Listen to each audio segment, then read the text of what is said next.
KTM Duke 390 and KTM Duke 250 में कौन बेहतर है? केटीएम ड्यूक 250 स्मूथ है जबकि केटीएम ड्यूक 390 वायलेंट है।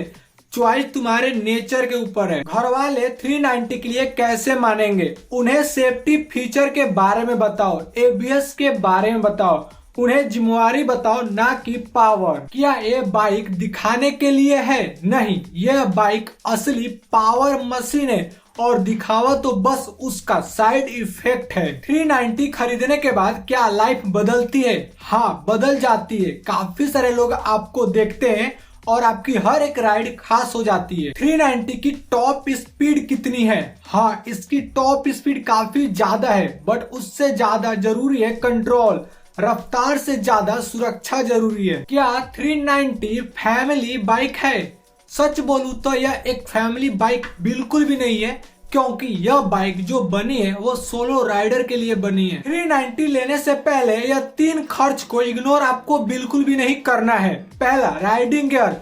दूसरा, फुल फेस हेलमेट। तीसरा, पेट्रोल। तब जाके आप 390 लो। क्या मैं सच में 390 को खरीद लूं?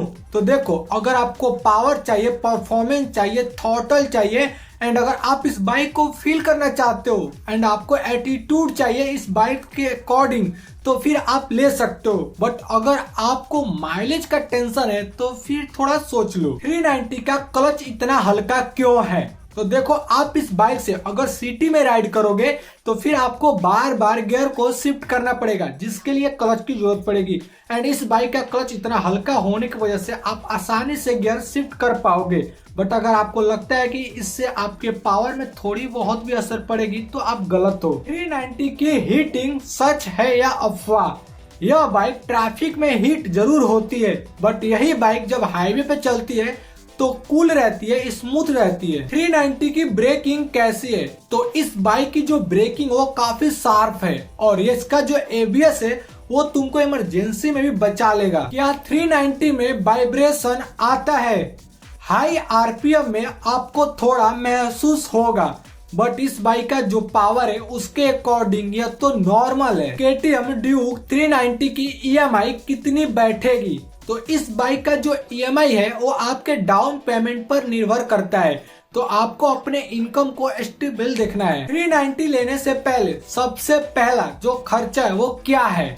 तो देखो, इस बाइक को जो लेने के बाद आपका जो पहला खर्च पड़ेगा वो आपको एक फुल फेस हेलमेट, दूसरा राइडिंग जैकेट, क्योंकि सेफ्टी से कोई भी समझौता नहीं। क्या 390 से ऑल इंडिया ट्रैवल हो सकता है? हाँ, बिल्कुल हो सकता है, बस आपका कंफर्ट और आपका बैग सेटअप सही होना चाहिए। 390 का साउंड कैसा लगता है? तो इस बाइक को स्टार्ट करते ही इसका जो साउंड है वो काफी अग्रेसिव लगता है और इसका जो साइलेंसर का टोन है वो एक अलग ही पहचान है। 390 का मेंटेनेंस महंगा है, तो देखो, अगर इस बाइक का सर्विसिंग टाइम पे कराओगे तो बिल्कुल भी नहीं, बट अगर आप वहीं पर लापरवाही करोगे तो खर्च आपका बिल्कुल बढ़ जाएगा। केटीएम ड्यूक 390 का इंजन इतना पावरफुल क्यों है? तो देखो, इस बाइक का जो परफॉर्मेंस एंड रिस्पॉन्स वो काफी एग्रेसिव है। आप इस बाइक का थ्रॉटल थोड़ा सा घुमा कर देखो, यह बाइक उड़ने के लिए तैयार हो जाती है। क्या 390 में पिलियन सीट कंफर्टेबल है?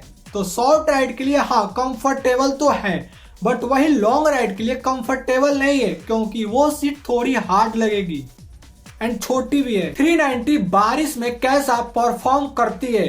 तो ग्रिप काफी अच्छा है, बट सावधानी जरूर रखो, पावर को कंट्रोल करना सीखो। 390 की लाइटिंग कैसी है? तो नाइट में इस बाइक का विजिबिलिटी काफी अच्छा है और हाईवे पर तो भाई आपकी इच्छा जगा देगी। क्या 390 ओवर रेट है? तो देखो, जो इस बाइक को लेना चाहता है, पावर चाहता है, परफॉर्मेंस चाहता है, स्पीड चाहता है एंड इस बाइक को फील करना चाहता है, उनके लिए तो बिल्कुल भी नहीं।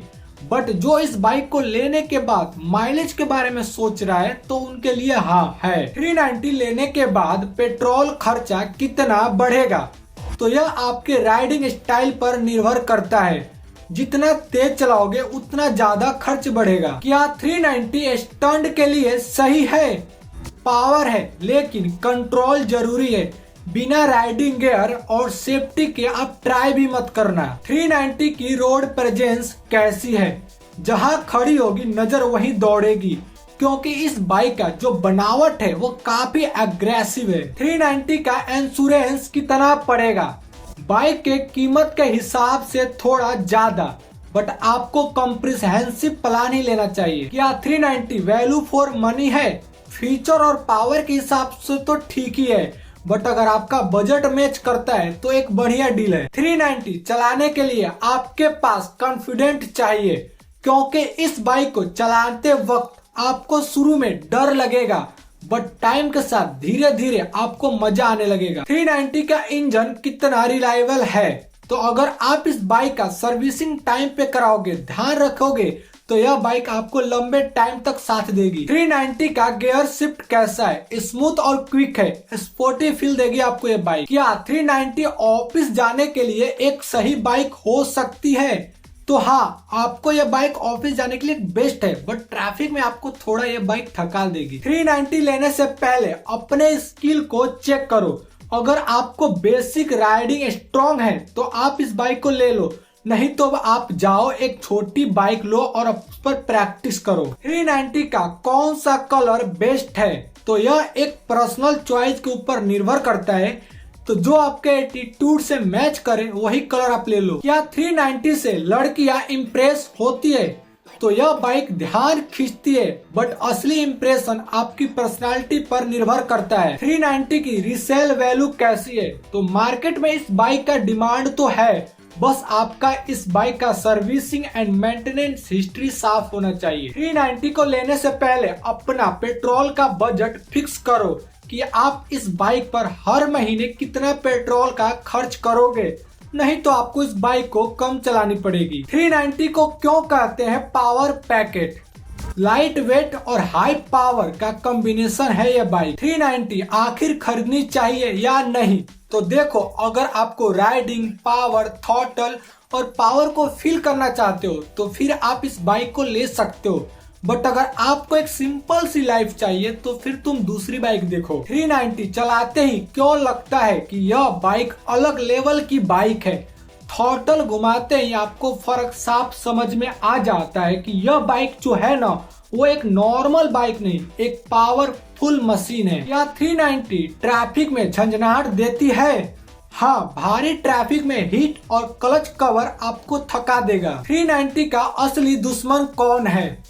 आपका ओवर कॉन्फिडेंट, क्योंकि बाइक से ज्यादा खुद पे कंट्रोल होना चाहिए। क्या 390 लंबी उम्र तक टिकती है? तो अगर आप इस बाइक का सर्विस और मेंटेनेंस दोनों सही रखोगे तो यह बाइक सालों साल तक आपका साथ देगी। KTM ड्यूक 390 क्यों अचानक झटका देती है?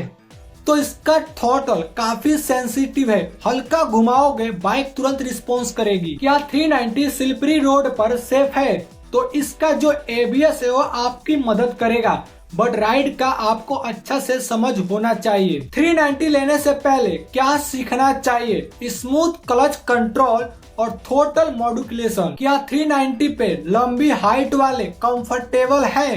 तो हाँ, इसका जो सीट हाइट है वो काफी अच्छा है, बट इस बाइक को लेने से पहले टेस्ट राइड जरूर करना। 390 का इंजन साउंड इतना अलग क्यों है? तो सिंगल सिलेंडर का एग्रेसिव टून फील देता है। क्या 390 पहली बाइक हो सकती है? हाँ, हो सकती है, बट इसके पावर और रिस्पॉन्स को रिस्पेक्ट देना पड़ेगा। 390 को क्यों कहते हैं पॉकेट रॉकेट? हल्की बॉडी, हाई पावर, जबरदस्त एक्सीलेशन। क्या 390 से लॉन्ग राइड करने पर दर्द होता है? तो इसका सीट थोड़ा हार्ड है, तो सीट को मॉडिफिकेशन थोड़ा करा दोगे तो सही रहेगा। 390 का टॉर्क कब असली मजा देता है? मिड RPM पर खींचोगे तो असली मजा आएगा। क्या 390 पर व्हीली आसान है? बाइक में पावर है, लेकिन रिस्क भी उतना ज्यादा। पब्लिक रोड पे बिल्कुल भी ट्राई मत करना। 390 का फ्यूल टैंक छोटा लगता है, तो यह बाइक पावर मशीन है, और पावर बाइक होने के वजह से बार बार फ्यूलिंग कराना यह तो नॉर्मल है।